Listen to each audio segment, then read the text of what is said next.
تفاصيل وفاة رانيا قاسم عروس الإسكندرية.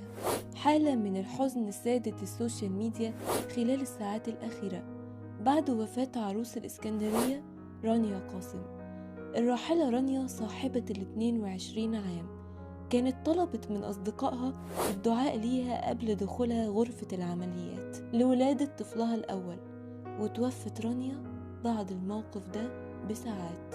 آخر كلمات رانيا كانت عبر صفحتها الشخصية على الفيسبوك، واللي قالت فيها كلها ساعات وأولد ادعولي ربنا يقومني بالسلامة ويرزقني بطفل سليم معافى بإذن الله.